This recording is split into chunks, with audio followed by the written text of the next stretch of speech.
não gosto que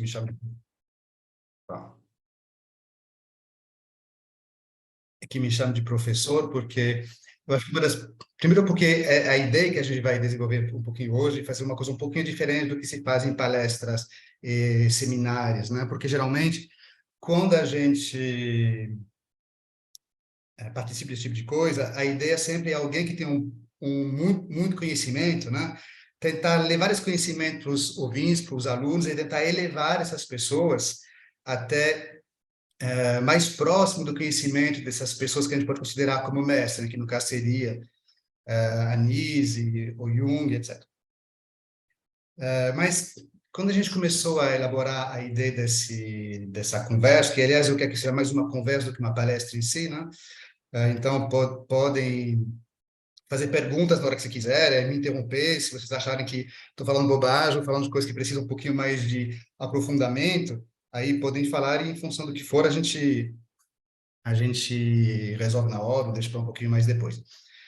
Mas quando a gente começou a conversar sobre o que apresentar, Gustavo sugeriu que a gente faça um pouquinho dessas questões da aplicação da prática, da teoria na prática, e porque muitas pessoas que estão no curso de psicologia ou que estão fazendo pós-graduação, estudando um pouco, tem muita dúvida de como que se começa a prática, né? E como que a gente vai aplicar todas essas coisas que Jung, Nise e outros ensinam na prática, né?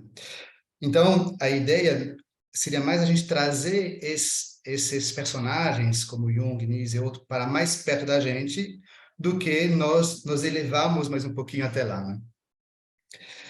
E tem uma coisa que às vezes eu brinco, que justamente por isso eu não quero ser chamado de professor, porque quando eu estou nessas rodadas de pessoas que realmente são conhecedores aprofundados de Jung, né, como os professores da USP, de outros institutos, às vezes eu saio de lá falando que eu não entendo nada de junguianês, né? Eu não sei, parece que tem uma linguagem junguianês, uma fluidez desses assuntos que eu às vezes acho que não domino muito bem. Eu entendo que será difícil para a gente depois de estudar tanto, aplicar, porque tem uma coisa muito importante a gente sempre lembrar, é que o Jung e a Nise, também a Maria-Louise von Franz, que são pessoas, vamos dizer assim, referências no início da psicologia analítica, não eram pessoas normais, né? Tanto a Nise quanto o Jung eram gênios, eram pessoas absolutamente fora do comum, né? Dá para a gente ver isso quando a gente lê a obra do Jung, e também, se a gente começar a ler coisas sobre Anis, não sei se vocês já leram, aí encorajem vocês a ler um livrinho chamado Encontros com Anis da Silveira, que são uma série de transcrição de palestras, onde ela mesma fala sobre o percurso dela, e dá para perceber na narrativa dela que ela tem uma, uma,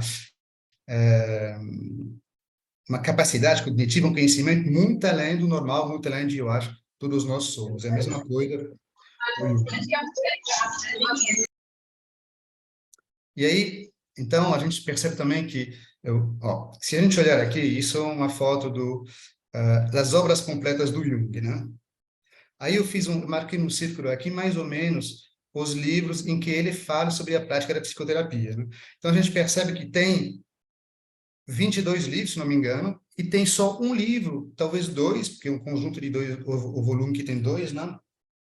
Que no caso é o volume 16, que fala sobre a prática da psicoterapia. Então, é perfeitamente normal a gente não saber muito bem para onde a gente vai depois que a gente estudou tudo aqui. Outra coisa que é relevante é que o Jung levou mais de 50 anos para formalizar a psicologia analítica, para escrever os livros. Então, não faria muito sentido a gente acreditar que depois de 2, 3 anos de estudo a gente consiga realmente aplicar as coisas que ele levou uma vida inteira para formalizar e para passar para os seus seguidores, né? Aí também tem uma outra coisa que é interessante, quando a gente lê o livro da Nise, que a Maria-Louise von Franz já falou para ela que nós, analistas, no vocabulário dela, né, nós não fazemos psicoterapia. Então, se a gente está na graduação e que a gente se encaminha para o trabalho de psicoterapeuta, fica tudo um pouco confuso. Então, acho perfeitamente normal a gente ficar um pouco perdido quando a gente pensa em iniciar a prática. Aí, quando a gente começou a conversar, Gustavo, eu fiquei um pouco na dúvida de como abordar esse tema, né? E aí eu me lembrei de uma frase do James Hollis que diz que a psicoterapia profunda, a gente lembra que o Jung chamava a psicologia analítica também de psicologia profunda, né? É a psicoterapia das histórias, né? E isso me ajudou um pouco a perceber uma forma da gente apresentar esse trabalho, lembrando que a essência do trabalho de psicologia, de psicanálise, ou de psicologia analítica, de psicoterapia, é baseada em histórias, né? E como é uma coisa que todo mundo já ouviu história, todo mundo já contou histórias, todo mundo sabe que histórias têm capítulos, personagens, fica um pouco mais fácil a gente se relacionar um pouco com esse trabalho analítico.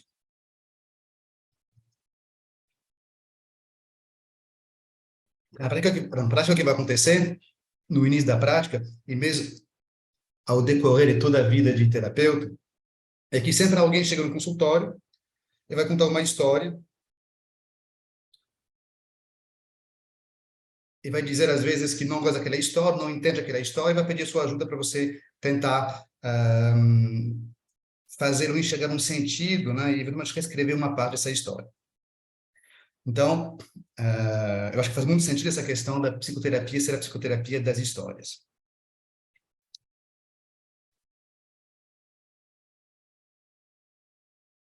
E aí a gente lembra também que o Jung gostava muito de história, gostava de contar história, e muitas das... Oh, perdão.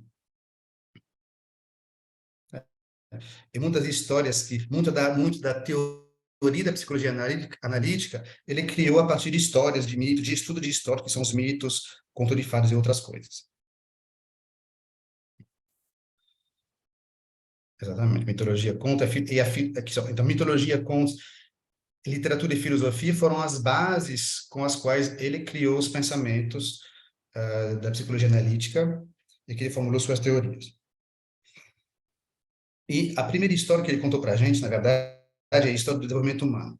Eu acho que é muito importante a gente tentar relembrar um pouquinho os conceitos básicos do Jung para a gente poder ver depois como que nós vamos poder aplicá-los na prática. Lembrando que não quero aqui fazer uma aula sobre psicoterapia, nem uma aula sobre Jung, mas só colocar algumas coisas para a gente poder eventualmente conversar mais um pouco depois. Então, o que que o Jung nos conta? Imagino que muitas coisas dali vocês já sabem, eu não sei qual que é exatamente o tipo de pessoas que está assistindo, se todo mundo é aluno de psicologia ou não, se está no início, no final da formação, mas o que que o Jung nos conta? Que, na verdade, quando nós nascemos todos iguais. Todos nós somos seres humanos, e, basicamente, os primeiros anos da nossa vida, nós somos vinculados com a nossa mãe, que tudo que nós enxergamos no mundo, nós enxergamos através dos olhos da mãe. E aí, aos poucos, a gente começa a perceber que existem outras pessoas, o pai, outros cuidadores, nós entendemos que somos seres individuais, e aí começa a criar-se a figura do ego, que é tão importante na psicologia. Né? Depois da criança, viramos adolescente, aprendemos que temos um corpo, emoções, que aprendemos a lidar com tudo isso. Depois, adulto, a gente, em teoria, vai estar capacitado, com a mente funcionando, o corpo funcionando no auge do corpo e da mente, a construir a nossa história de vida. E aí, continuamos até a metade da vida, e nessa metade da vida, que é um momento muito importante para Jung, a gente começa a lembrar que temos outros assuntos que nós deixamos para trás, e que a vida também tem outras dimensões do que simplesmente raciocinar, pensar, criar casa, casar, construir sua vida material. E aí, logo em seguida, nós morremos. Não sei se faz sentido para vocês isso, por enquanto, mas é um pouco um resumo da forma como que Jung nos apresenta o desenvolvimento da personalidade.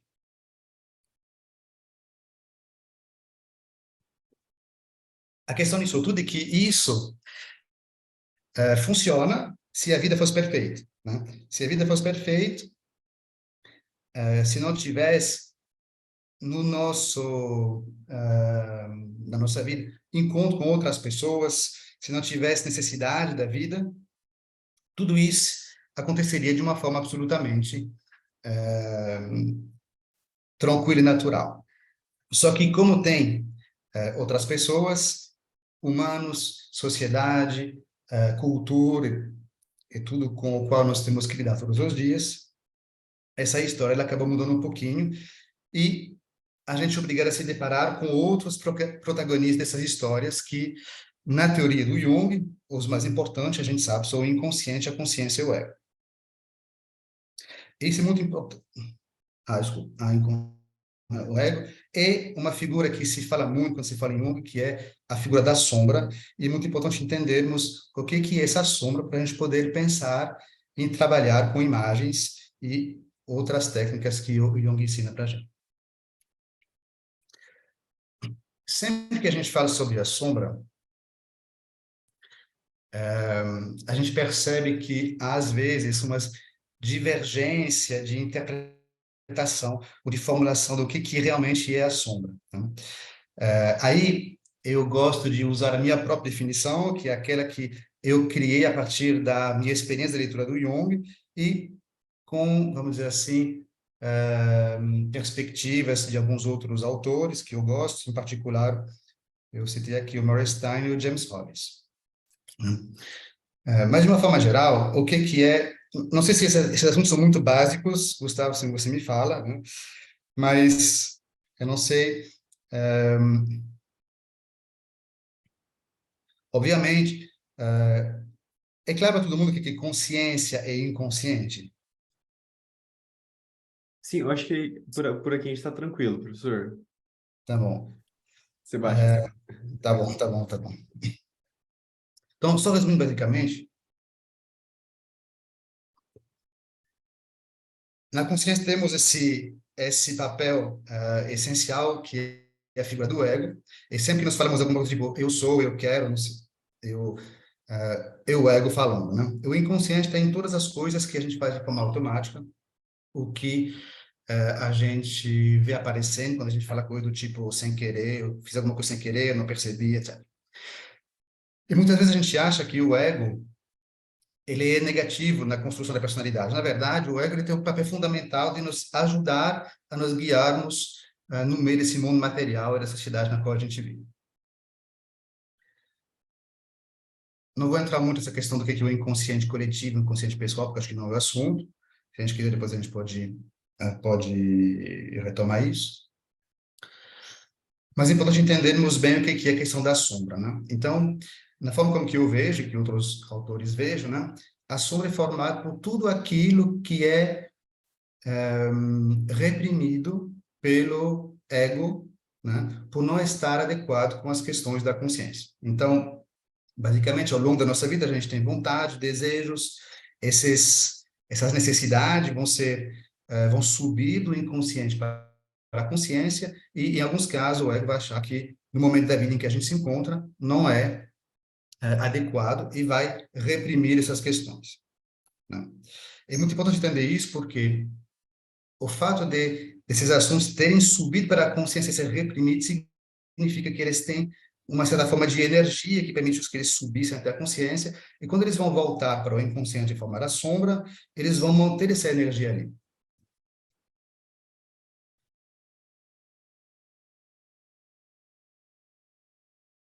E aí o que acontece? Se a gente... Se esses assuntos são importantes, eles vão reaparecer de alguma maneira, né? Porque a consciência precisa lidar com eles, e vão aparecer na forma justamente de sonhos, de expressões artísticas, eventualmente se for muito reprimido na forma de sintomas, de doenças, e isso que nós vamos procurar entender, quando a gente vai para falar na psicoterapia, procurar enxergar onde estão esses assuntos sombrios que vão atrapalhar a nossa vida. Então, o que a gente vai tentar fazer é que, nas histórias que o cliente vai contando, como eu falei que sempre que vai chegar alguém no consultório, vai contar alguma história, e nós vamos pedir para essa pessoa nos contar mais histórias ainda, história das famílias, história dos pais. Nós vamos perceber, procurar perceber dentro dessas narrativas, onde há essas expressões de afeto e de energia, de sentimentos, que podem aparecer de uma forma a atrapalhar a nossa vida. Até aqui faz tudo sentido?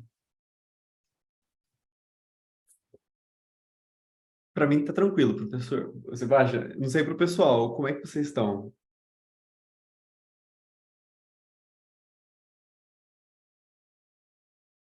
Tudo ótimo. Querem pontuar alguma coisa? Não. Acho que está bem Então, tranquilo.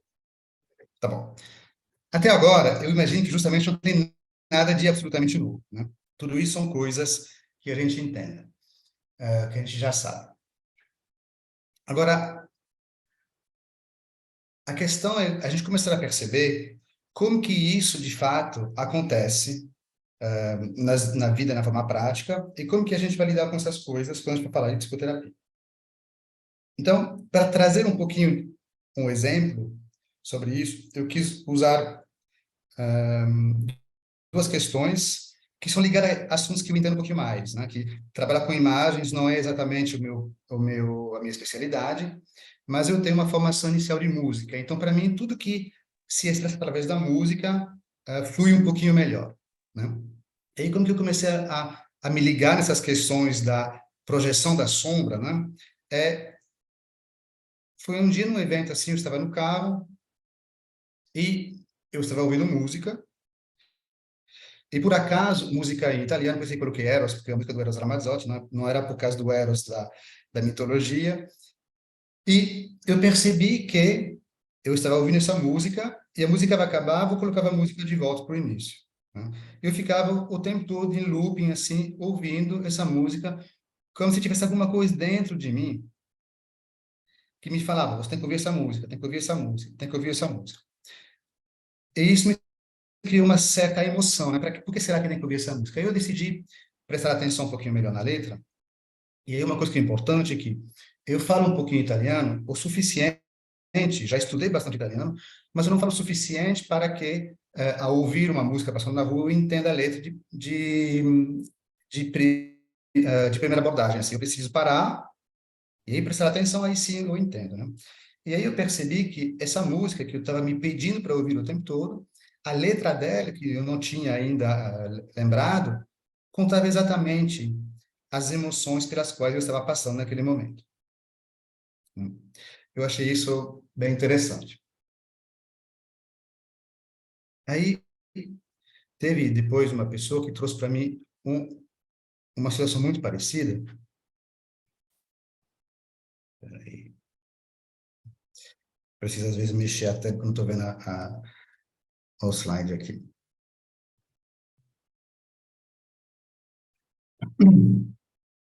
Aí eu escolhi outro exemplo nesse mesmo aspecto, usando de propósito um outro idioma que é um pouquinho mais complicado, que ninguém entende, justamente para a gente perceber o que é a força do inconsciente. Então, essa pessoa trouxe uma história muito parecida, de que estava ouvindo uma música também o tempo todo, gostou da música e começou a ter esse mesmo processo de voltar a ouvir a música e sempre em volta de um afeto muito grande, uma emoção muito intensa. E essa música está no idioma do Oriente Médio, que nós não entendemos, e o refrão dessa música é aquilo que eu escrevi aqui, fala assim, Af paam ahavoti, aval ani natati oti elai. Coisas que, obviamente, a gente não entende, mas aquela pessoa, da mesma maneira como eu havia estudado italiano, né, estudava essa língua, mas não de uma forma suficiente para que também soubesse de cara assim o que aquilo significava.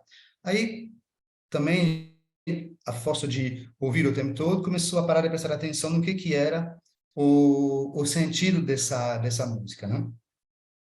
Aí, com o conhecimento que ele tinha naquele momento, se fez uma tradução desse refrão e traduzir isso como alguém algum dia te amou, mas eu te dei a cidade.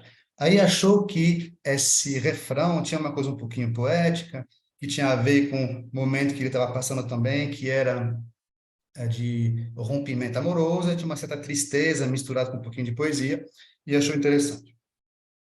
E aí ficava ouvindo a música de uma forma contínua, assim.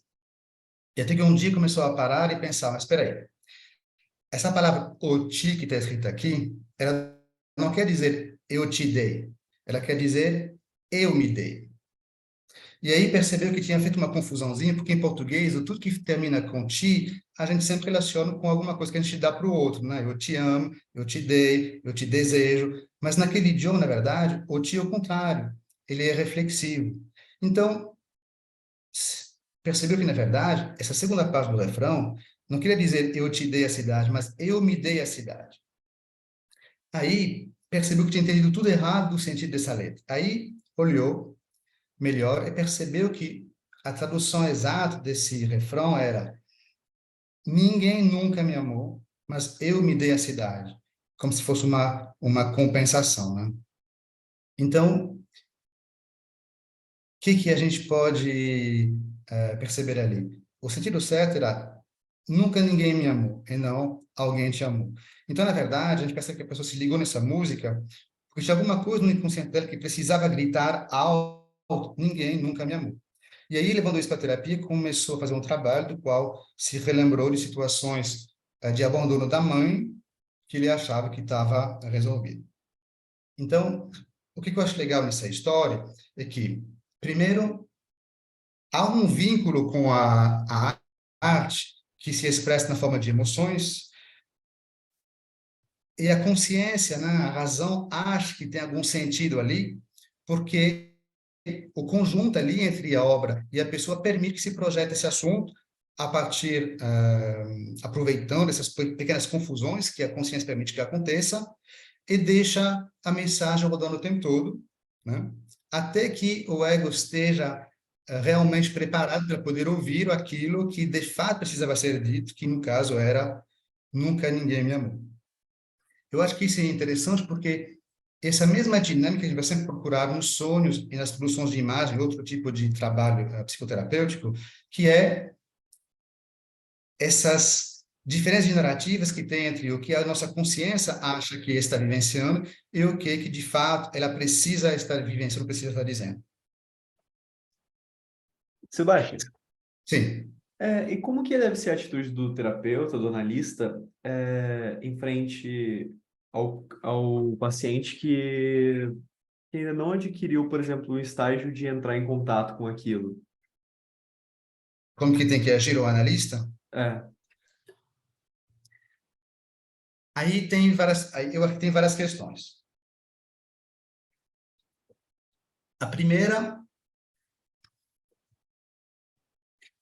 é que tem coisas que a gente não consegue fazer para o paciente, tá certo? Por isso que às vezes é interessante entender o que a Van France falou no início, que eu falei no início do que ela tinha falado, do que existe uma diferença entre a psicoterapia e a análise, né?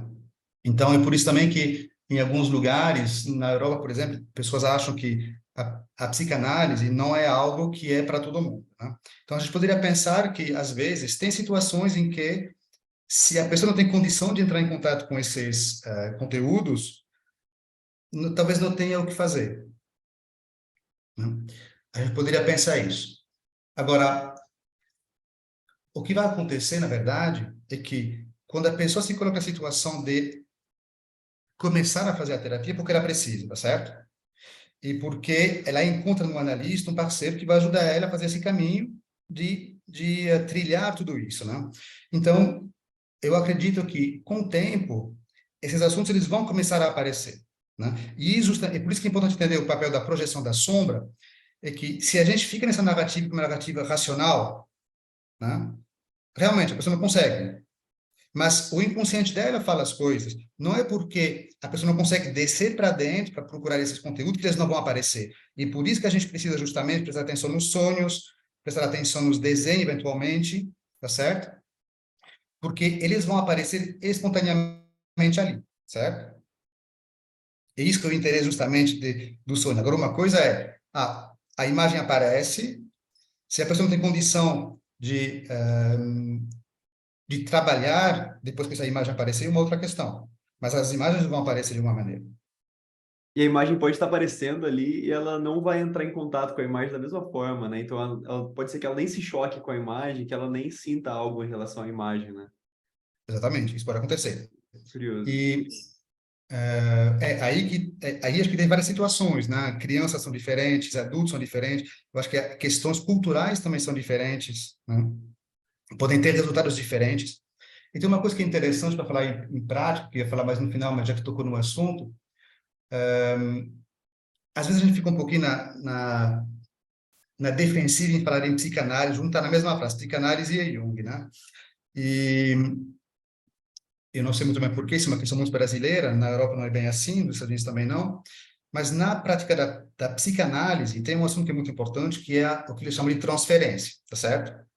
Então, em Jung, o Jung fala sobre transferência, fala sobre projeções, fala sobre isso tudo de uma maneira um pouquinho diferente do que na psicanálise tradicional se fala. Mas tem autores que vão começar a dizer que um dos aspectos interessantes da transferência e da projeção é que, às vezes, quando o paciente, o cliente, né, não tem condição ele de simbolizar, de se aprofundar nas imagens, essas imagens podem nascer na mente do terapeuta. E as emoções aparecem na mente do terapeuta através do que a gente vai chamar de transferência, contra-transferência, e que o fato do analista ter esse preparo para poder lidar com a imagem pode ajudar ele a perceber qual é a dinâmica do momento do cliente. Acontecem algumas situações também de sincronicidade, né? Que depois talvez a gente elabore mais um pouquinho, mas que a necessidade dessas imagens se expressar, e não conseguirem se expressar na mente do paciente, do cliente, elas vão nascer na mente do terapeuta, ou elas podem acontecer eventos que vão fazer a dinâmica da relação de análise mudar. Muito bacana. A Márcia tinha levantado a mão, se não me engano. Sim. Oi, bom dia. Eu cheguei atrasado, peço desculpa, mas só que eu gostaria de entender, eu acho que eu não entendi. Qual é a diferença entre analista e psicoterapeuta, no caso, na sua percepção? Eu cheguei atrasado, não havia entendido, desculpa. Então, eu acho que isso é uma grande discussão, né? Porque a gente sempre se refere a tudo como psicoterapia, né?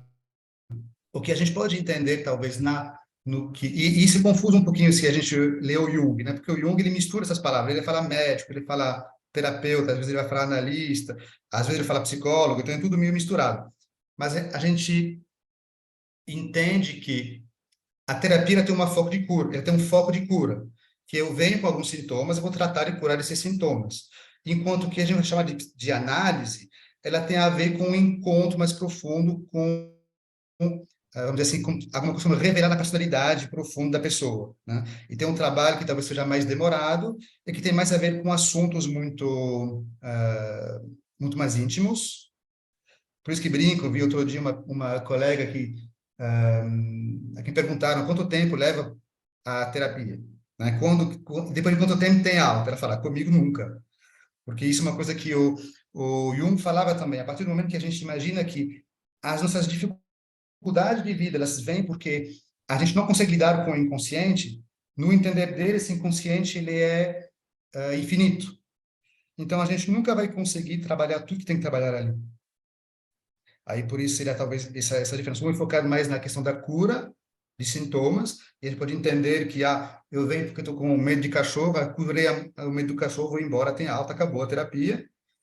E analisar uma Mas, na coisa... sua visão, o terapeuta não consegue fazer a junção quando necessário, na sua visão? Acho que eu não Não, entendi disso.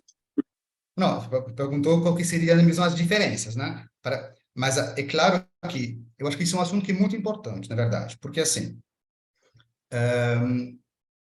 e tem muito a ver com o que o Gustavo perguntou. Tem pessoas que não têm condição realmente, ou vontade, de fazer esse trabalho, que é um trabalho muito difícil, de mergulhar no inconsciente para entender o que dói, é um trabalho muito difícil, né? E enquanto não estão dispostos a fazer isso, a vida delas ela está travada por algumas questões, né? Foi brinquedo do medo de cachorro, mas pode ser, por exemplo, um episódio de pânico, né? Pode ser que esse episódio de pânico ele tenha a ver com questões muito profundas, antigas, etc, etc, mas demora para chegar a resolver isso. Segundo, pode ser que a pessoa não consiga, mas isso tem que ser resolvido porque a vida dela está parada. Então, ali sim, talvez um trabalho de terapia, vamos dizer assim, de cura, faça muito sentido, né? O que vai mudar vamos dizer assim, é o foco da narrativa, mas eu acho que é absolutamente necessário fazer as duas coisas ao mesmo tempo. Ou talvez não ao mesmo tempo, mas uma não independe da outra. Sim, respondi a sua dúvida? Obrigada. Ah, por nada. Ok, então, continuamos. Professor, só mais uma coisa aqui. A Diane colocou no chat assim: essas imagens que vêm à mente do terapeuta pode ser expressa para o paciente que tem essa dificuldade? Como assim isso? Então, aí é uma dinâmica que pode ser uma dinâmica complexa, né? Tem situações, de novo, o que a gente tem são relatos de pessoas que contam, né, como que as coisas acontecem. Não existe nada de fundamento científico que a gente possa observar as imagens, isso aqui é tudo relatos, né? Então, tem relatos de gente que vai dizer que o que deveria nascer na mente do paciente nasce na cabeça do terapeuta, sem que haja conversa nenhuma, né? Aí tem outras questões que são aí a gente está nessa dinâmica de transferência contra transferência, né? A partir do momento que isso é também muito importante, o Jung fala sobre isso e outros autores depois também, o que é o foco da terapia, ou da análise, é a relação entre o paciente e o terapeuta, tá certo? Tudo nasce a partir dessa relação. Então, quando você vai contar alguma coisa, ou quando a pessoa vai contar alguma coisa para o seu terapeuta, o seu analista, tudo que fala impacta a pessoa que está do outro lado, ouvindo, né?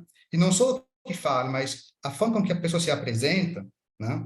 Como que vai estar vestido, algumas expressões corporais, elementos que ele vai reparar no rosto, tudo isso vai traduzir-se coisas que talvez a pessoa não consegue perceber, mas quando ali você vai ver, né? Como emoções, como desconforto, e talvez o fato dela, quando a pessoa vai conversar com o analista, essas micropercepções que o analista vai ter vão criar na mente dele outras imagens, outras emoções, que vão fazer com que ele vai dar uma importância diferente ou não à narrativa da pessoa. E eu acho que isso que a gente vai procurar fazer em tudo que é terapia é justamente perceber nas narrativas, nas histórias que são contadas, aonde tem elementos que nos permitem entender que, na verdade, essa história ela não é muito bem contada. Tem umas questões ali que a gente precisa analisar melhor. A pessoa fala com muita segurança, mas você percebe no tom da voz que não é bem aquilo, né? Então, o fato dela conversar vai, talvez, fazer nascer imagens, emoções na cabeça do terapeuta, né? Pela sua fala, pela sua apresentação, pelo que vai dizer. E aí tem esse fenômeno que eles vão chamar de transferência contra transferência. Eu não sei se eu respondi a pergunta da Júlia.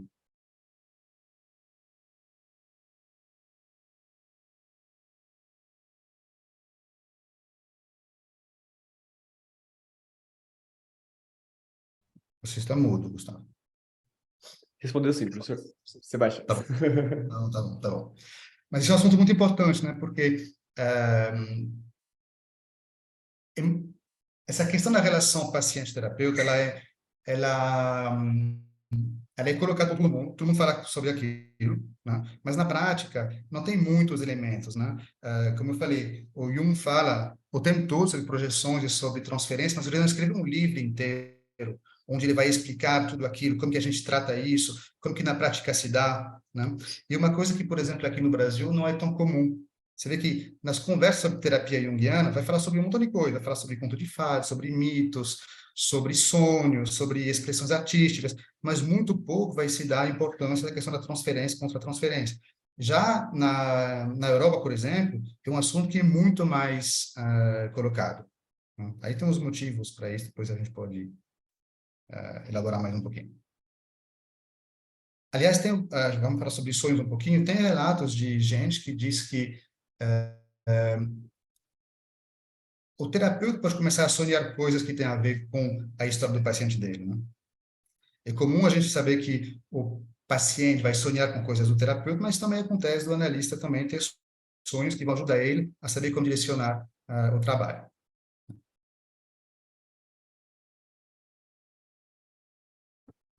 Então, vamos lá. Então, acho que isso não é novidade para ninguém, mas os sonhos, o Jung considera que são os elementos mais importantes da terapia, né?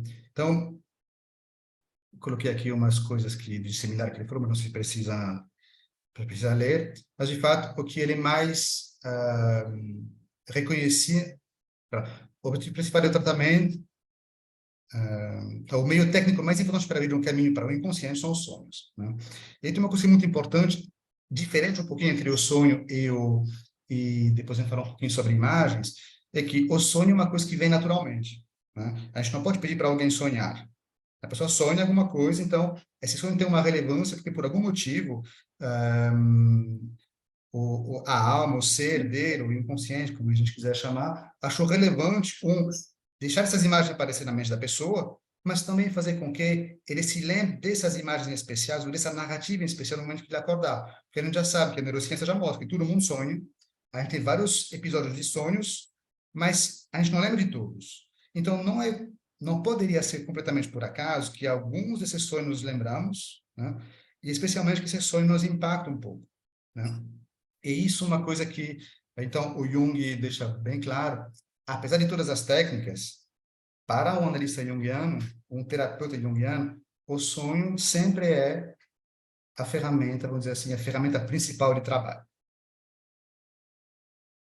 E os sonhos, eles são coisas muito importantes, porque a gente percebe que tem muitas histórias culturais onde esses sonhos aparecem, né? Aí, eu lembrei de duas, assim, não sei quem gosta, na Bíblia tem essa história interessante do José do Egito, né, que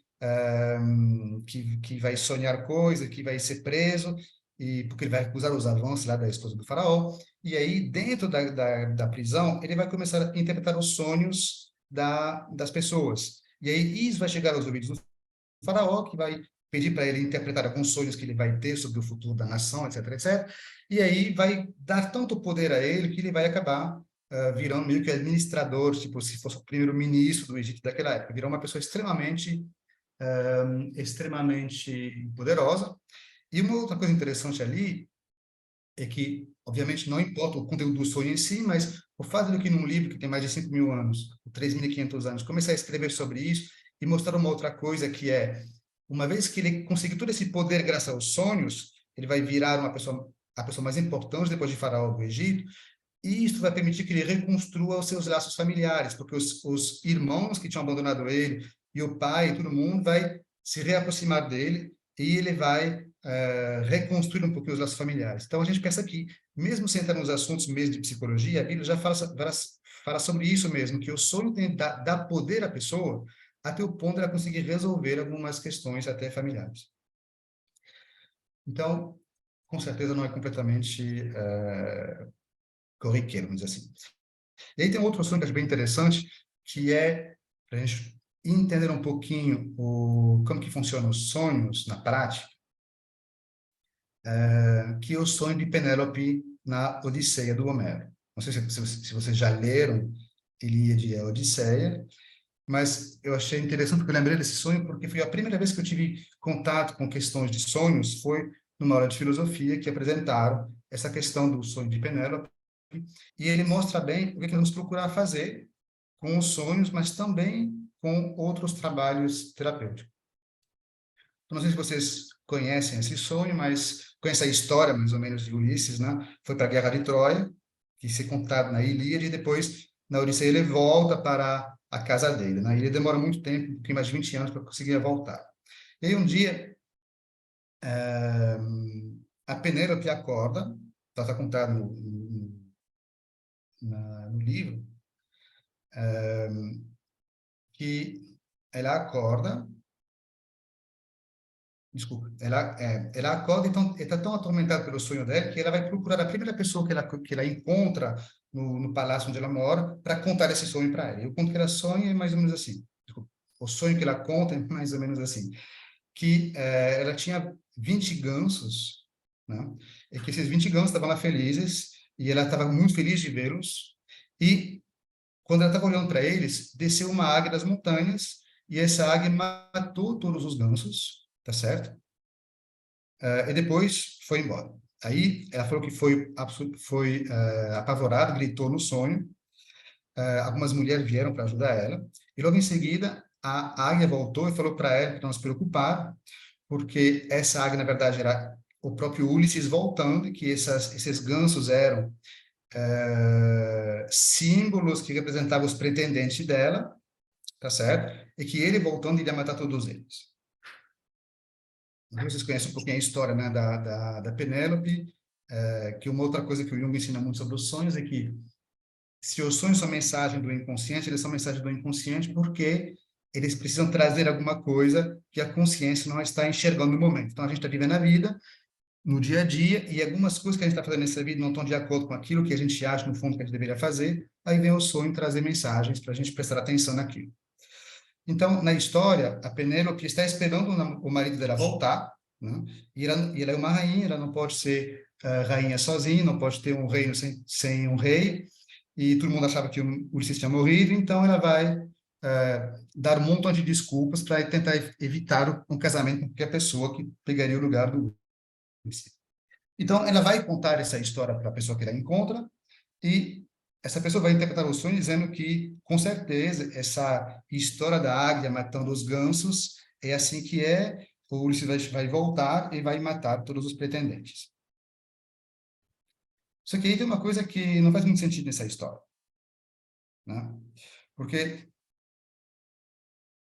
e é assim que a gente vai justamente trabalhar na prática com sonhos, né? Fazer associação. Então, eles associavam os gansos aos pretendentes, e na história o Ulisses veio e matou os gansos. Só que na prática, ela, quando ela sonhou, ela falou que ela estava super feliz de ver aqueles gansos. Então, alguma coisa está errada ali. Porque se ela estava feliz de ver os gansos, desculpe, se os gansos são os pretendentes dela que ela quer evitar casar, não faz sentido quando ela sonhar feliz de ver esses gansos. Então, tem alguma história ali que está mal contada, né?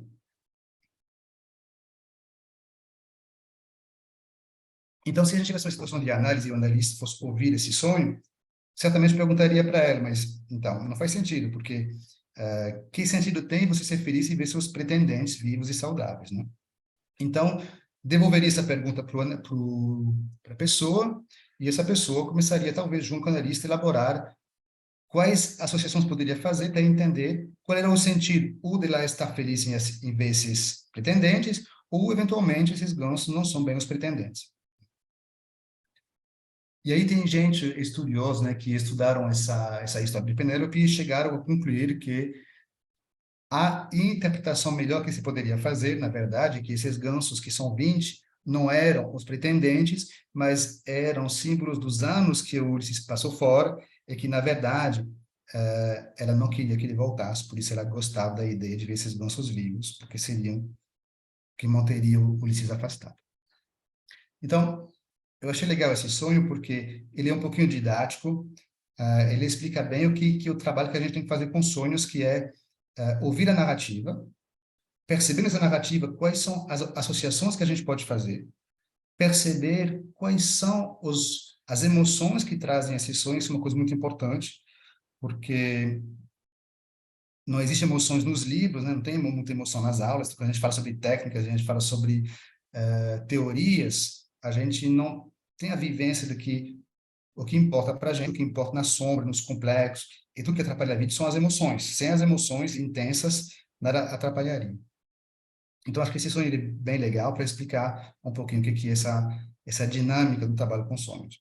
É uma coisa muito importante que a atitude que ela tem no momento que ela acorda, que isso tem muito a ver com a realidade, né?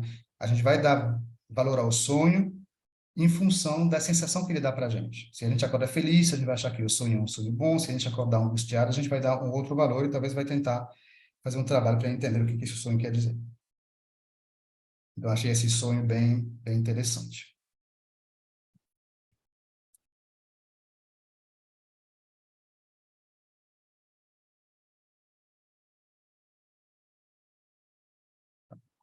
Tinha outros exemplos de sonhos ali, mas vamos continuar, e aí, de repente, a gente volta nisso depois. Querem pontuar alguma coisa até agora? O Guilherme tinha Tem comentado algo pergunta aqui. aí. Pelo que eu notei, tem pergunta. Um segundo.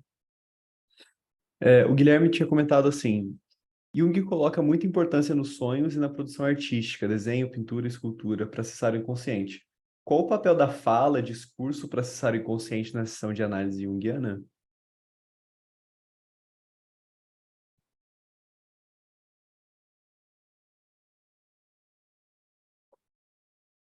na verdade, eu acho que a fala, ela é a coisa mais importante, né?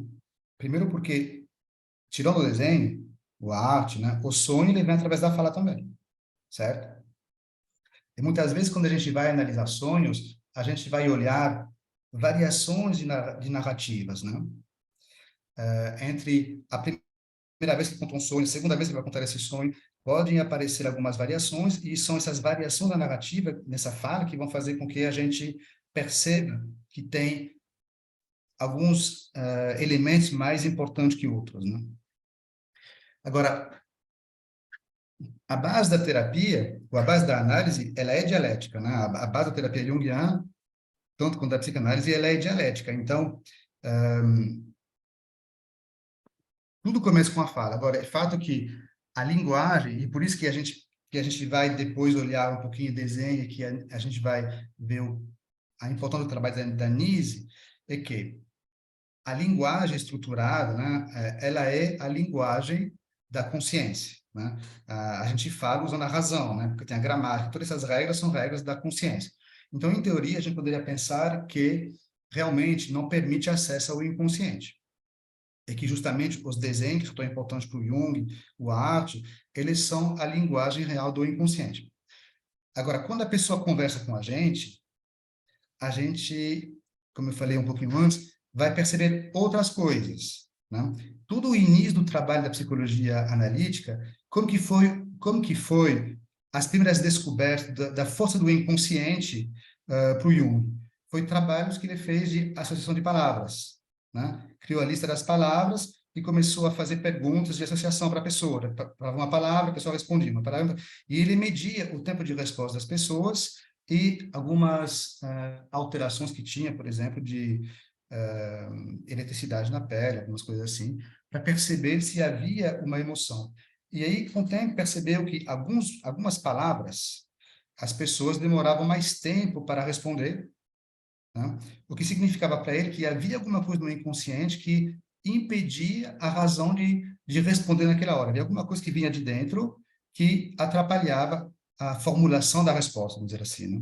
Então, a gente vê que por mais que, sim, talvez a, a língua falada ela não seja a melhor maneira de falar sobre o inconsciente, a forma como a pessoa fala vai revelar se tem algumas questões inconscientes ou não. A gente vai perceber a alteração de tom de voz, alteração de respiração, por exemplo, né? A gente percebe algumas questões que vão ser trazidas pela narrativa, né? Do olhar, da forma como a pessoa vai ficar à vontade ou não para falar. Outra coisa também, por exemplo, a poesia é uma fala que tem uma questão artística, tá certo? Que não deixa de ser fala. Então, a escolha das palavras, ela não é coincidência, não estou achando a palavra, mas a escolha da palavra ela tem um sentido. Todas as palavras que a gente escolhe, elas têm um sentido, né? Por isso que eu falei, brinquei que eu não sou professor, tudo isso tem um sentido, tá certo? Então, mesmo que não seja, talvez, a melhor linguagem para falar sobre o inconsciente, ela traduz também questões do inconsciente. Tanto que uma coisa que, por exemplo, a gente vai falar quando vai fazer trabalhos de escrever os sonhos, né, é de você escrever sem reler. Tem que escrever para ver quais são as palavras que vêm, e no outro momento você pode ler e vai perceber que você usaria outras palavras para falar sobre esse sonho que você descreveu primeiro no papel, então, por exemplo, né? E aí você vai perceber que entre uma fala e a outra vai ter elementos que mudam, talvez esses sejam também portas para entender o que está no inconsciente.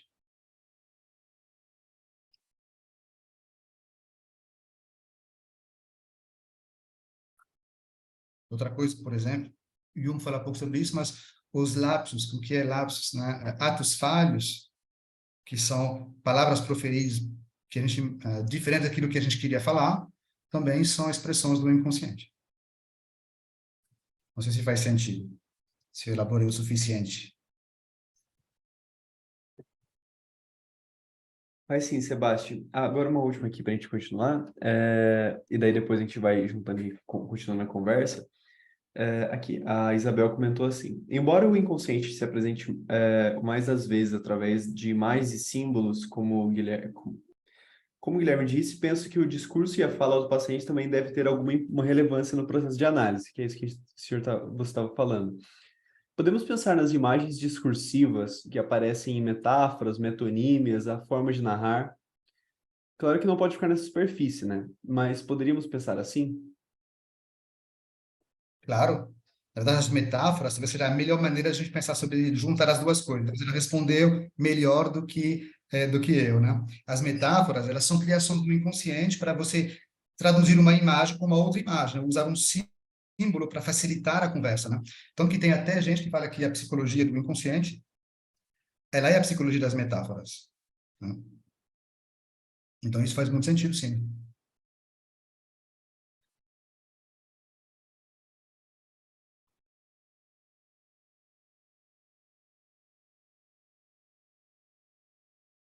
Não sei se eu respondi, porque na verdade não me lembro todos os detalhes da pergunta que ela fez. Mas eu acho que respondeu sim.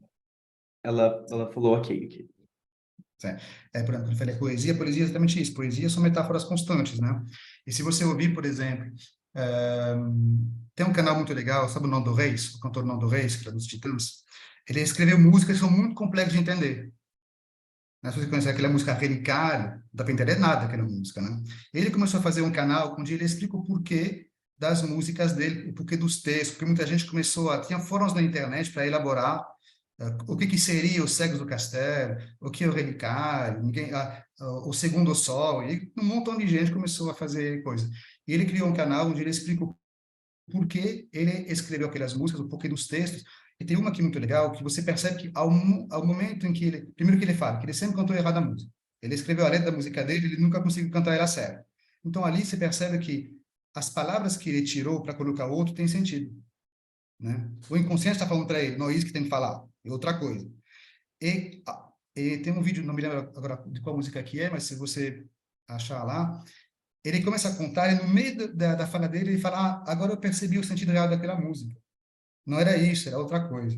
Então é muito interessante de ver isso, né? Então a poesia tem esse papel justamente de trazer metáforas, trazer outras imagens. Muito bem. Então vamos seguir mais um pouquinho.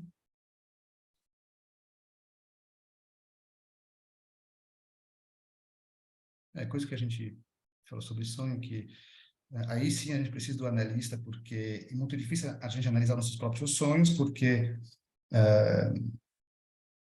se há coisas que a nossa consciência não quer que a gente saiba, né? Quando a gente vai analisar o sonho, vai analisar ele com a nossa própria consciência, então tem um conflito de interesse ali.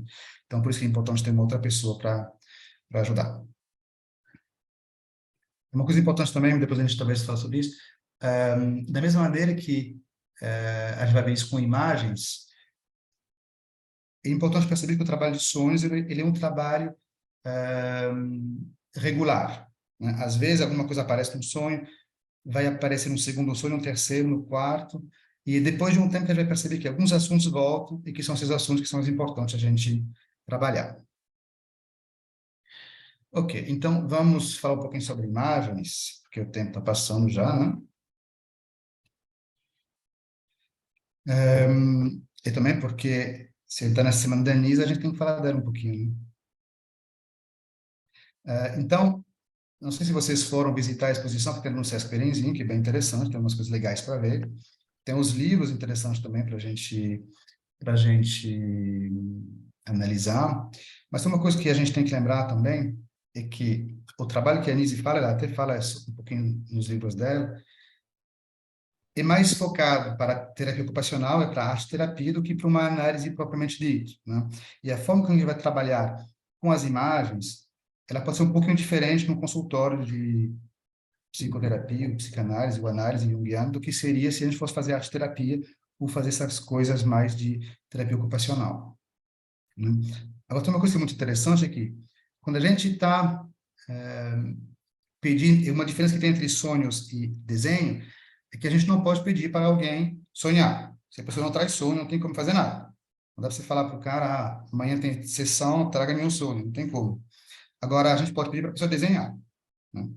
aí com essas dificuldades aqui, não todo mundo tem capacidade para desenhar, não todo mundo vai querer fazer, mas é alguma coisa que pode se fazer no consultório. E quando a gente cria essa relação, que o analista vai pedir para a pessoa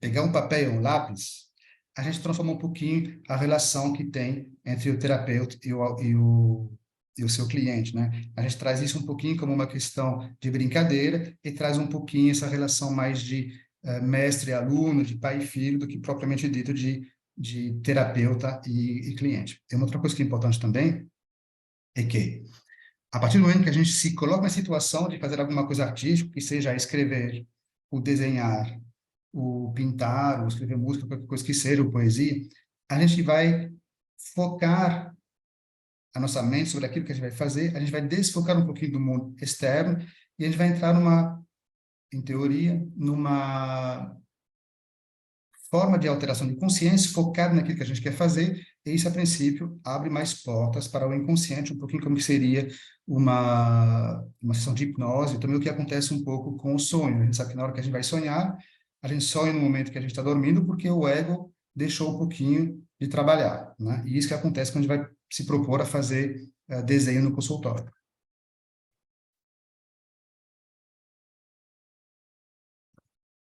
Aí, quando eu fui na exposição da Nisa, tem uma imagem que achei muito interessante, chamou muito a minha atenção, que eu queria mostrar um pouquinho aqui. Aí ela conta a história, não sei se vocês leram também o livro lá, Imagens do Inconsciente, que é bem interessante. Ela conta a história da Adeline, né? E quando a gente vai na exposição, a gente vê que ela começou a história dela dizendo que ela queria ser uma flor. E aí ela vai pintando, ela fez várias pinturas ao longo de uns 10 anos ou mais, né? E a gente percebe através das pinturas delas a evolução da relação que ela tem com o inconsciente dela, né? Então, primeiro ela começou a fazer pintar a transformação dela de mulher em flor, até o momento que ela até vira o próprio vaso, e depois ela começa a pintar outras coisas que leva ela para uma vida um pouco mais, vamos dizer assim, normal. Então, aí a gente vê algumas imagens dela, você vê que ela começa todo esse trabalho desenhando mulher, flor, e ela vai desenhando aos poucos a transformação dela em flor. Aí, em algum momento, ela vai começar a desenhar a gata dela. Depois, a gente vê uma segunda imagem, onde tem uma figura ali, que a gente vai entender que é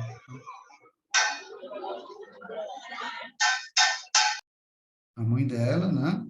E a figura, de novo, de um gato ali, né? Outra mulher gato aqui, né? E, obviamente, essa figura aqui, a gente percebe que as duas estão muito felizes de estar um do lado da outra, né? Que você vê, a mãe parece que está meio brava, tem a gatinha aqui, uma mulher também, que está querendo brincar certamente, e parece que a mãe está um pouquinho descontente com aquilo tudo. E aí, para mim, a imagem que é mais importante que a Nis conta é que ela desenhou essa imagem que está aqui na direita, que está em azul, que a gente não vê direito muito bem o que é, mas a princípio é um vaso com flores. E logo em seguida, o que ela fez? Ela transformou essa imagem aqui, ela repintou por cima e fez essa pintura que está aqui do lado. E aí, nessa pintura, o que a gente percebe que ela fez? Ela transformou o vaso em mulher, e no meio ela colocou de novo a cara do gato, né? E a gente vê por trás que tem as flores que estão naquele vaso, mas aquele vaso, a mulher virou o vaso, né?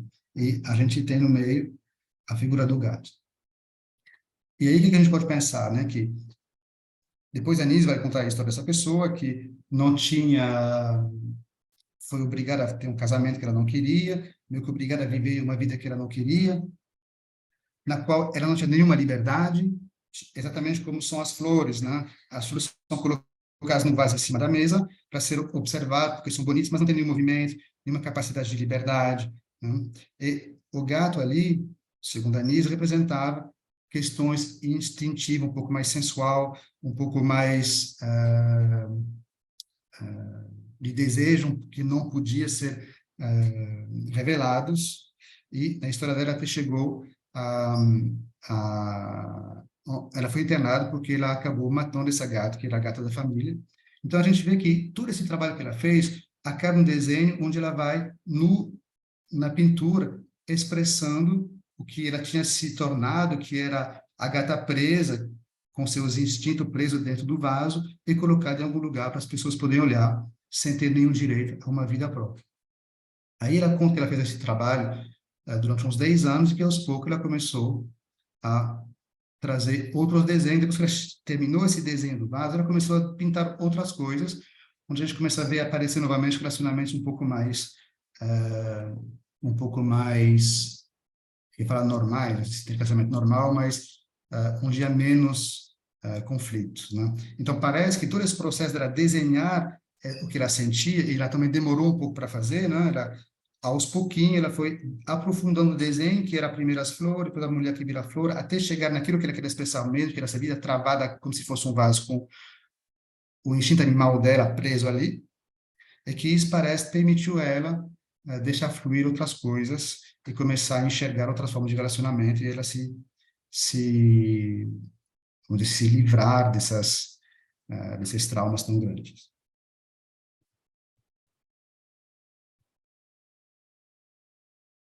Então, isso é bem interessante. Aí é legal a gente ler o livro e ver todas as histórias que tem por trás, né? E a gente começar a perceber como que as pessoas vão expressar essas dificuldades que elas têm através das imagens.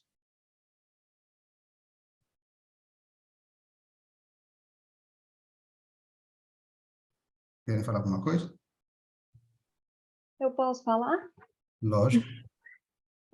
Eu acho interessante o caso da Adelina. Eu estou fazendo um projeto, né, de pesquisa em relação a ela, que é o aspecto do arquétipo mãe, né, que sempre está presente ali nela devido à própria mãe, né, negar vamos dizer, esse afloramento dela. E depois ela começa a negar esse arquétipo mãe, e dentro da construção vai se desdobrando as mães terríveis, né, que traz no livro do inconsciente, né, nas esculturas que ela produz, e depois uma mãe mais calorosa, que eu acho muito bonito também, uma das últimas produções que ela faz, que ela remete à Virgem Maria. Nesse livro mesmo, ela traz uma mãe com o coração aberto. Só que a gente sabe que a terapia ela não é totalmente progressiva, ela regride. E nesse dia, ela aponta para o coração da Virgem Maria e fala, esse coração poderia ser maior, né? Então, um processo ali que ele é de regressão e de progressão. Acho interessante trazer isso, né? Que a Nise traz também na questão da terapêutica. Sim. E isso é um fato que eu não falei mesmo, que em todas as imagens tem uma constante preocupação, uma constante presença desse arquétipo da mãe, né? Essa questão que você falou da progressão à regressão também é uma coisa que acontece com outros aspectos, né? A gente não vai... o processo terapêutico, ele não é um processo linear, né? Isso é uma coisa muito interessante e importante a gente pensar, é que a pessoa vai trabalhar, o agente, né? Que é uma das coisas que a gente vai falar no final, é que é importante o terapeuta também ser o analista, ser analisado também. Nesse processo, a gente trabalhar no inconsciente, da gente aprofundar as coisas, a gente faz isso em várias fases, né? Então, tem momento que a gente vai aprofundar alguma coisa, vai achar que está resolvido, tá? Isso vai permitir que a gente caminhe um pouquinho, e esse assunto e a gente vai fortalecer o ego, fortalecer nosso conhecimento da vida, a gente vai viver outras coisas, vai dar mais forças para a gente, para que depois de um tempo esse assunto ele reaparece de alguma maneira, e aí a gente aprofunda ele de novo, né? E assim até a gente conseguir resolver. Eu posso fazer uma pergunta com relação ao que a Lavínia trouxe? Eu acho que vocês dois conseguiriam responder em conjunto, assim, eu acho que seria muito bacana. Por exemplo, nas nossas histórias, assim, a gente percebe que, quando a gente olha para trás nelas, a gente percebe que em determinados momentos, determinados tópicos foram muito fortes e depois esses tópicos se enfraqueceram e nasceram outros, e depois esses também se enfraqueceram e nasceram outros. E assim vai seguindo toda uma dinâmica, né? E o que a gente percebe, por exemplo, na questão dos pacientes da Nise, na questão da Adelina, é uma presença e uma perseverança de um tema só, né? Ao longo da vida dela inteira, praticamente. Por que isso aconteceria, assim? Então, a Lavínia quer falar primeiro? Então, acho que você pode transmitir seu conhecimento, depois talvez eu acrescente algo. Então, a primeira coisa, que, de novo, a gente não pode afirmar nada com absoluta certeza, né? Mas eu acho que o que é relevante ali é que os pacientes da NIS, eles não são, vamos dizer assim, pacientes tradicionais, né? São pacientes que já têm, não todos são esquizofrênicos, mas eles têm uma condição onde tem uma forte dissociação da personalidade, né? Então, eles são tomados por uma questão inconsciente e, a princípio, essa questão é uma questão única, né? Eles têm algum afeto especialmente intenso, algum trauma especialmente intenso, e esse que vai se apresentar, né? No caso da Adelina, é muito essa questão da relação dela com a mãe. Mas eu tenho certeza que, só que esses afetos são tão intensos e eles não têm muita capacidade, que vai ser a diferença que a gente vai ter entre alguém que a gente vai encontrar em consultório normalmente, de alguém que está internado no hospital psiquiátrico, né? E que essa outra pessoa tem mais condição de refletir, tem mais condição de aprofundar, tem mais condição de se confrontar com as coisas da vida, porque uma coisa que vai ser importante trabalhar em terapia é a relação da pessoa com a vida, né? Não é só uma questão de estar no consultório e falar, né? Se a pessoa não, eu já tive casos de pessoas que falavam que tinha síndrome do pânico, certo? Aí veio porque ela tinha síndrome do pânico e um dia estava no aeroporto e ficou travado, perdeu o avião porque ficou com síndrome do pânico. Ele depois voltou para cá, começou a fazer o trabalho e aqui percebeu que não tem problema nenhum pegar avião, não tem problema nenhum pegar metrô, está tendo uma vida normal, não tem nada que fazer, tá certo? Não tem sintoma mais, tá certo? Então, o que é importante perceber é que o paciente que está numa vida normal, ele vai ter muitas situações onde vai se colocar com seus traumas, suas dificuldades, e isso vai conseguir trazer isso para análise. Essas pessoas que estão ali no caso da internados, eles têm uma vida que é um pouco determinista, assim, né? Tem um assunto, um papel, uma questão inconsciente que tomou conta deles, e enquanto não resolver aquilo, não conseguir abrir um pouquinho de espaço para a consciência trabalhar aquilo, não tem muito que fazer. Eu acho que a gente tem que ver aonde ocorreu esse rompimento, né, o rompimento entre o consciente e o inconsciente ali. No caso da Adelina, como o professor falou, foi na questão da mãe, do relacionamento, né, dela com quem ela desejava e a impossibilidade desse relacionamento. Quando a gente chega no Carlos Perkins, por exemplo, não sei se, desculpa a pronúncia, ele fala sobre, trabalha muito aquele arquétipo da divindade, no caso, né? Então, ele já teve acesso, se você ler alguns prontuários, algumas coisas, ele já teve acesso a uma questão, ele gostava de leituras religiosas, então, quando desencadeou, né, esse rompimento, acabou que ele teve acesso a esse tipo de imagem, né? Mas a gente sempre tem que, eu acredito, que separar, né? Que às vezes esse complexo que se torna, vamos dizer, autônomo, ele é algo do inconsciente coletivo e às vezes é algo do inconsciente pessoal, né? Então a gente às vezes tem que separar isso e às vezes é até difícil, né? Separar se é uma vivência ou se é algo que está sendo trago como algo da nossa historicidade humana, vamos dizer assim. Acho que a gente tem que separar. Sim. Eu acho que uma coisa que é importante é que, assim, quando a gente fala nessas questões que tem complexos, que são mais arquetípicos, etc., que o caso dessa pessoa que estava mais relacionado com questões divinas e da Adeline com a questão da mãe, a gente está falando de pessoas que estão presas em dinâmicas que são extremamente profundas, extremamente intensas, que tem a ver com coisas, às vezes, muito instintivas, como relação primária com os pais, uma coisa, né? É diferente, vou brincar um pouquinho, mas é diferente de mordida de cachorro, tá certo? Não é... Então, mais, a gente vai entender que mais esse assunto que proporciona o rompimento da consciência, ele está ligado a questões mais instintivas, mais arcaicas, mais antigas, mais ele vai ter uma energia intensa e mais ele vai tomar conta sozinho da consciência. A gente pode pensar assim um pouquinho. Perfeito, gente. Obrigado. Ok, então vamos seguir, que não sei quanto tempo a gente tem, Gustavo. Isso é um review, Bom, a né? gente tem até as 4 horas, que é a próxima palestra. Então, estamos tranquilos com relação a tempo. Ah, então, vamos ir para a conclusão, então.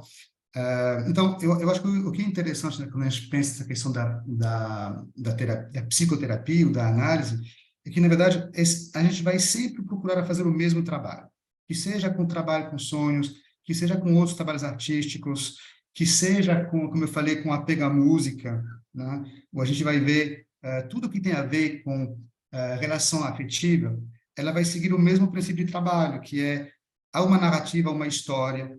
Nessa história, a gente vai perceber algumas questões que não são tão bem contadas, e vamos perceber ali se os personagens que contam essa narrativa, qual o símbolo eles representam, quais valores eles têm, aqui que a gente pode associar, né? E isso vai acontecer, por exemplo, com filmes, por que a gente gosta de um determinado filme, de um determinado personagem, de uma determinada série. E isso tem o seu valor para a terapia, tá certo? E tem outras questões que a gente não falou aqui, como, por exemplo, sincronicidades ou imaginação ativa, que não sei se vale a pena a gente entrar em detalhe aqui, se alguém quiser a gente conversa mais um pouquinho. E aí, como que eu queria concluir isso tudo, é que a ideia da nossa conversa aqui não era aprofundar muito o que é nem a Nis, nem o Jung, nem os fundamentos, né, da psicoterapia, nem da psicologia analítica, mas trazer algum acalento para a pessoa que tem medo de começar a trabalhar como analista, né? E perceber o quê? Primeiro que tanto a Nis quanto o Jung, eles eram muito inovadores, mas uma característica que eles tinham é que eles acreditavam muito neles. E eles sabiam que eles tinham condição, na forma do trabalho deles, de ajudar as pessoas e eram muito ligados aos seres humanos, né? Outra coisa que é importante a gente lembrar é que o analista não está aqui para curar ninguém, que foi o que a Nise falou o que foi a Maria João Fosso falou para a Nise, né? Ninguém está aqui para curar ninguém, mas está aqui para proporcionar um ambiente para que a pessoa possa se encontrar e ela mesma decidir o que fazer com sua vida, né? Então, essa questão de catalisar um pouco a cura da pessoa, eu acho que eu gosto muito do Roberto Gambini, tem um livro chamado A Voz é o Tempo, onde ele conta como que ele começou a trabalhar, qual foi o percurso dele, ele fala um pouco como que ele trabalha com sonhos, e aí, o que ele fala que o trabalho dele, na verdade, quando ele fala que trabalha com sonhos, o que ele faz? Ele recebe o sonho que a pessoa fala e repassa esse sonho para ela, como se esse sonho tivesse passado pelas suas veias e tivesse manchado do sangue dele.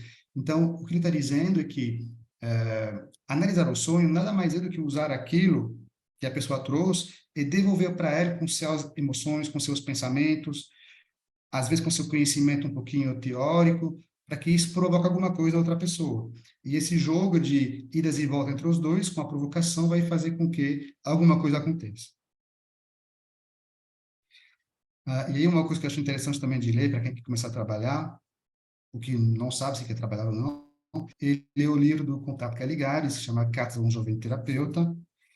Por mais que seja psicanalista, né, a gente não tem aqui nenhuma rixa entre analista junguiano e psicanalista, mas eu reparei que muita gente tem medo de começar, né? Tem medo não sabe se tem competência suficiente, se tem conhecimento suficiente para atender as pessoas, se atender alguém não é uma responsabilidade muito grande, né? Então, aí a gente tem que lembrar que, primeiro que toda história é uma história nova, né? Toda vez que vem alguém do consultório, é sempre uma história nova, né? E por mais que a gente tenha conhecimento ou não, a gente não tem nunca todo o conhecimento do mundo para ter a garantia que a gente vai conseguir entender a história da pessoa que vem, né?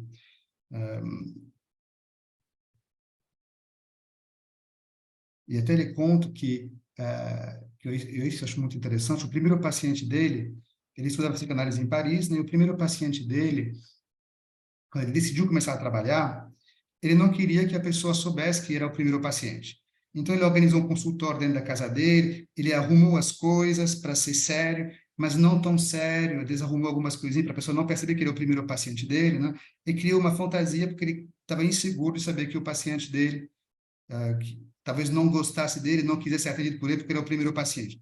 Aí, depois de um tempo, ele ficou sabendo que, na verdade, esse paciente foi indicado para ele porque justamente ele queria ser o primeiro paciente do analista, porque ele tinha certeza que os assuntos dele não eram importantes o suficiente para atrapalhar um cara que tivesse muita experiência, né?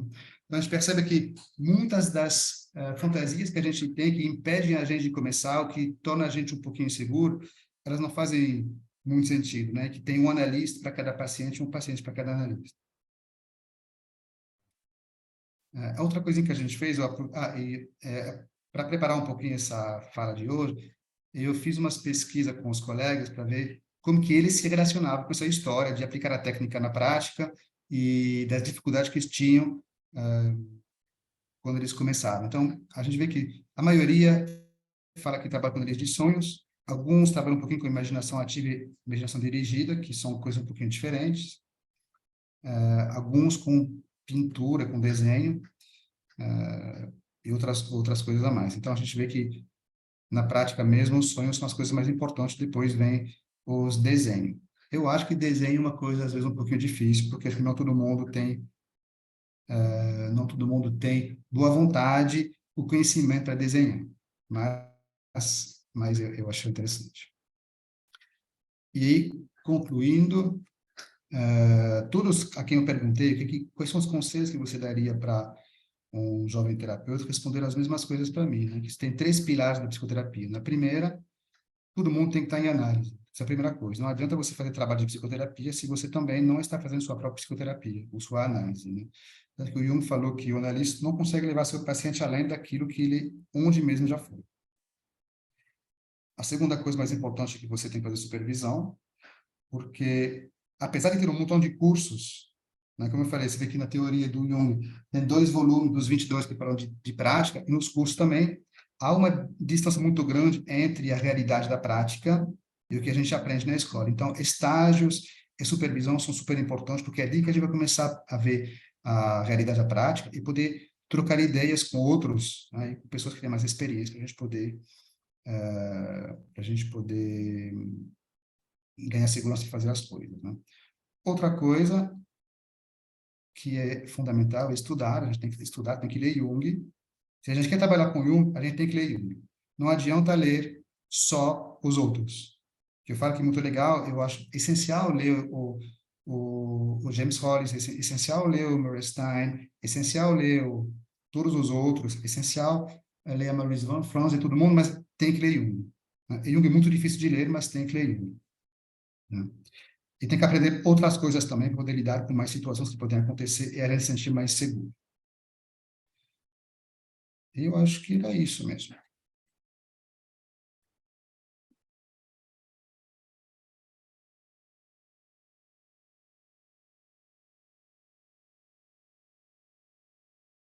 A Márcia levantou a mão, se não me engano.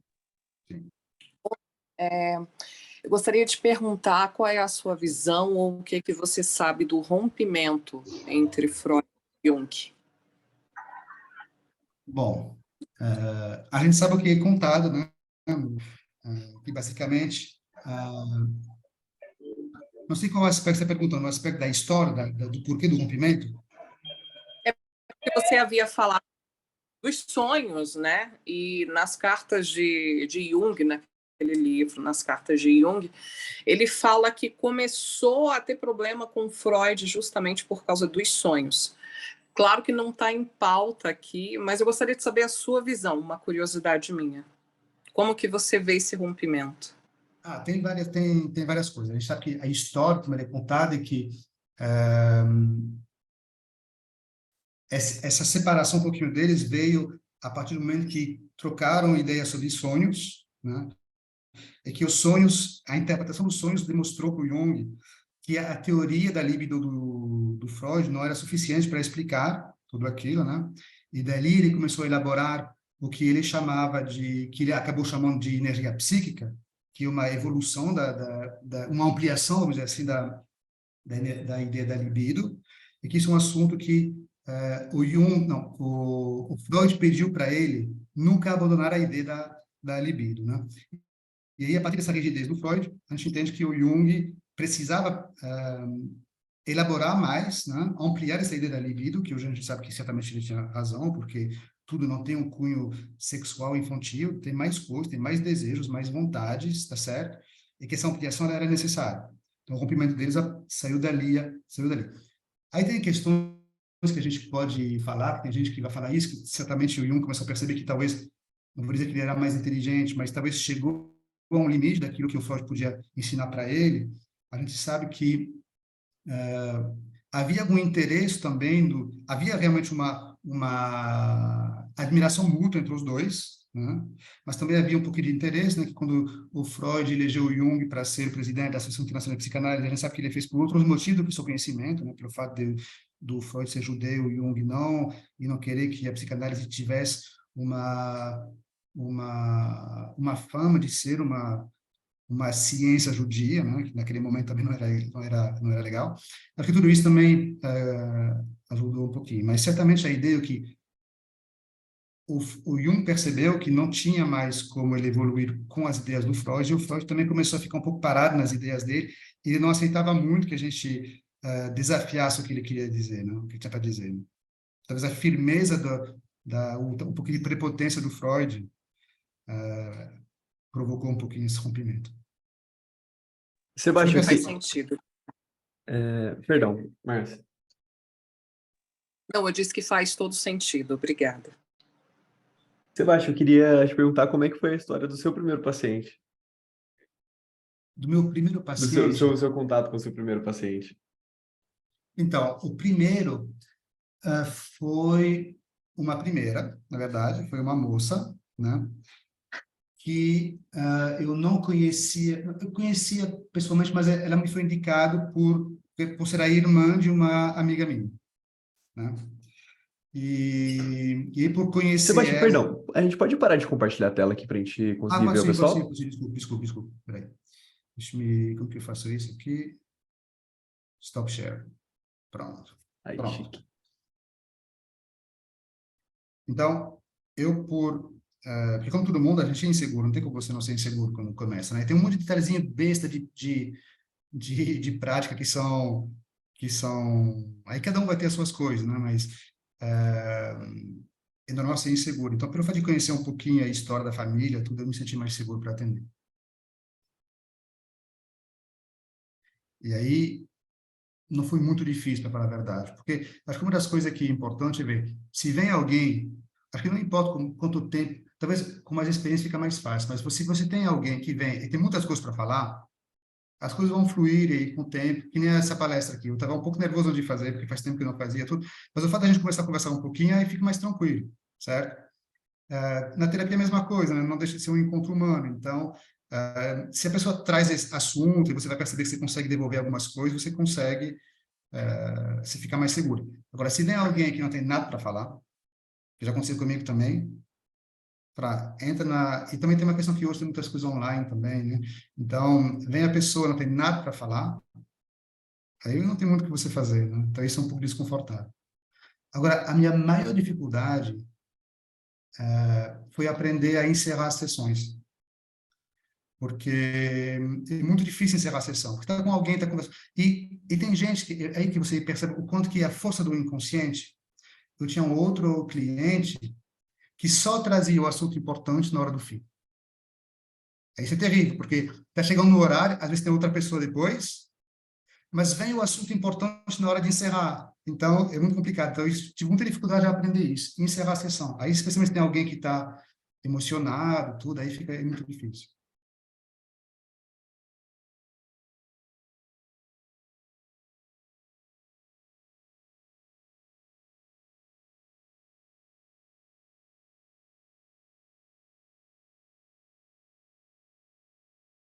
Mas... Bom, gente, se alguém tiver mais alguma pergunta, quiser comentar alguma coisa.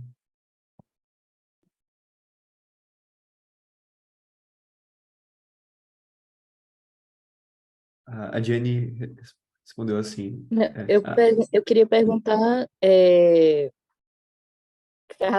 como ele falou que o difícil é encerrar, qual seria a dica que a experiência dele levou ele a chegar em como é bom acabar as sessões que são difíceis de acabar, né? Que de fato é difícil mesmo. Então, isso acho que a gente só aprende com a prática. Agora, uma coisa muito importante, se você está fazendo terapia, você vai ver como que o teu terapeuta vai fazer para encerrar as sessões também, né? E aí você percebe com o tempo que a pessoa não tem problema em encerrar. Aí vai alguma coisa, então vamos deixar isso para a semana que vem? E pronto, né? Agora, a coisa que me ajudou, eu que não tinha essa prática para fazer, é a primeira coisa, deixar isso claro para a pessoa antes. As sessões são sessões de 50 minutos. 1 hora, aí cada um faz o que quiser, né? Mas a princípio 50 minutos, né? E a outra coisa depois que eu percebi, que uma dica que me deu um cliente, é que no consultório tem um relógio, né? De deixar que ele veja o relógio. Porque aí você começa a perceber na forma de falar, a pessoa se toca um pouquinho e percebe que está chegando no fim da sessão. Aí tem outras coisas, você vai ver com as pessoas também, quem você sabe que vai levar os assuntos importantes para o final, já tentar antecipar isso um pouquinho, né? Você chega no consultório, tem 2 relógios, né? Um de frente para cada um. Exatamente.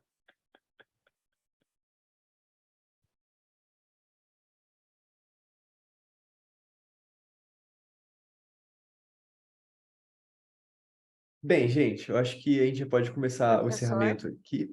E, bem, gostaria de comentar do sorteio que a gente tem. E o sorteio vai funcionar da seguinte forma.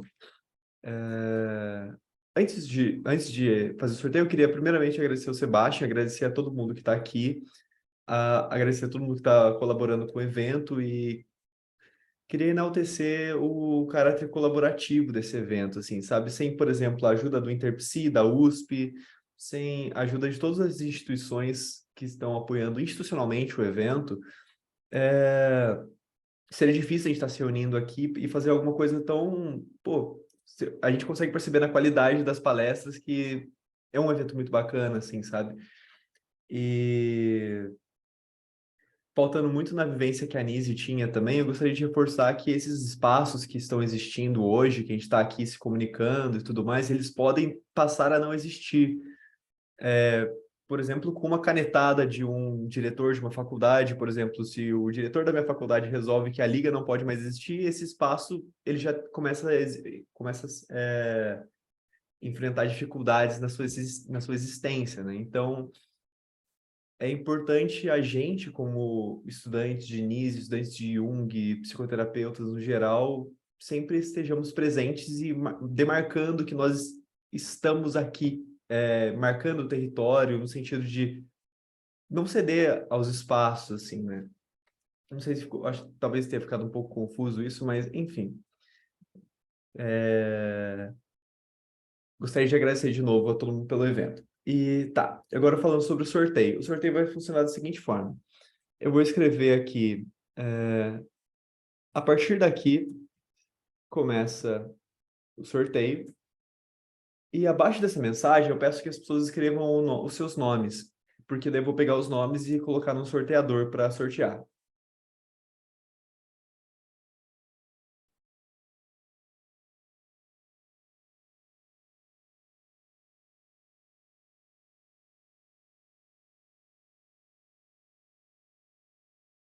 Eu vou deixar mais uns 2 minutinhos para as pessoas colocarem os nomes, e enquanto isso eu já vou abrindo aqui o sorteador. Lembrando que esse sorteio... Oi. Eu acho importante você trazer isso, que esses espaços eles podem acabar, porque eu venho de uma universidade, eu estudo na UENG, né, de Minas Gerais, aqui em Piutaba. E não tem nem psicologia analítica, na verdade, é bem negada aqui pela minha universidade, sabe? E esses encontros que tem de outras ligas, de outras universidades, são muito importantes para mim, porque eu estudo a psicologia analítica por conta própria, sabe? Uhum. E tudo o que vocês estão trazendo essa semana me traz um conforto, sabe? De não parar, de essa troca, ela me alimenta durante toda semana. Algo que eu não tenho na universidade. E eu fico muito feliz, assim, eu gostaria de agradecer, porque é muito bom ter pessoas e ter possibilidade de ter troca com outros universitários, já que na minha universidade não é possível. Poxa, muito obrigado, Lavínia. E a mesma coisa por aqui, né? Porque a gente não tem psicologia analítica na universidade. Então, eu gosto de brincar que não fosse o Grangeiro, que é o diretor do curso, ser junguiano, nós teríamos uma liga órfã, assim, sabe? Então, é importante que as pessoas vejam esse evento também como uma provocação de criarem seus próprios movimentos dentro das suas faculdades, sabe? Porque quanto mais e quanto mais plural o movimento for, melhor para todo mundo, assim, sabe? Porque a gente não vai conseguir abarcar toda a obra da Nise aqui, a gente não vai conseguir abarcar toda a obra do Jung, de nenhum junguiano, nenhum pós-junguiano. Então, é natural que as coisas se ramifiquem, se vão criando novos núcleos, e quanto maior for a pluralidade, maior benefício a gente tem a tirar dessa experiência acadêmica, experiência de pós-graduandos também, de graduados como profissionais também. Então, muito obrigado, Lavínia. Fico feliz. Tô pegando aqui os nomes para fazer o sorteio. Nossa, gente, é muito nome. Posso falar? Claro. Eu estudei aí na Universidade de Taubaté, né? E o único contato eu faço das palavras da moça que acabou de falar, eu não consegui ver o nome porque eu tô no celular e fica um pouco ruim.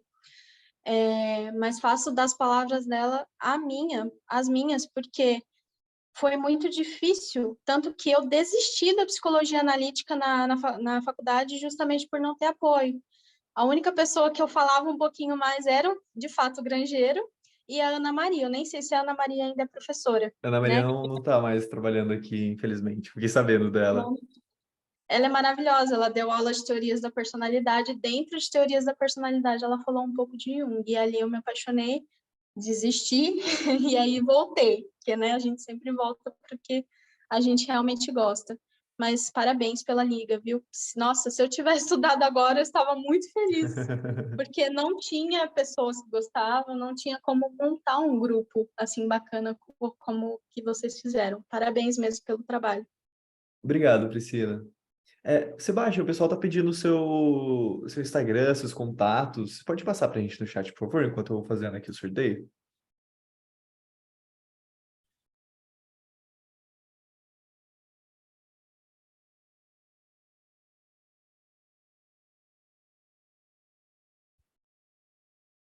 Bem, gente, eu coloquei todos os nomes aqui.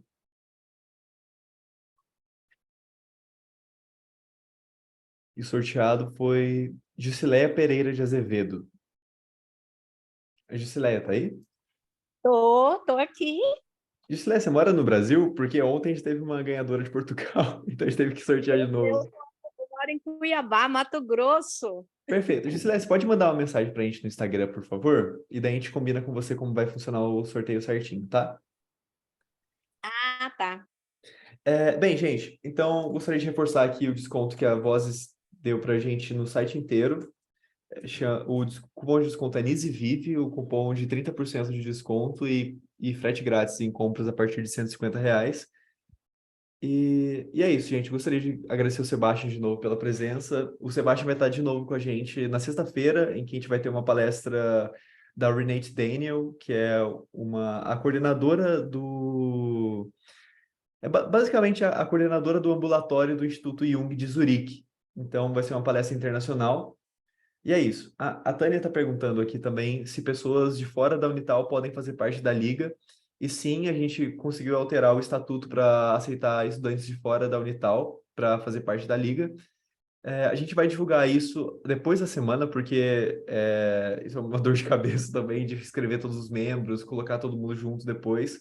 Mas pode ficar tranquilo. Sim, vai ser traduzida. O Sebastian vai ser o intérprete da Renate. Não é, Sebastian? A gente vai fazer uma tradução consecutiva. Sim, sim. Uhum. Eu E quero é agradecer isso. também a oportunidade de estar aqui, Gustavo. Obrigadão, Sebastião. Imagina. Não, a liga não é só para estudantes de psicologia, ela é aberta para todo mundo, assim. E é isso, gente. Muito obrigado, todo mundo.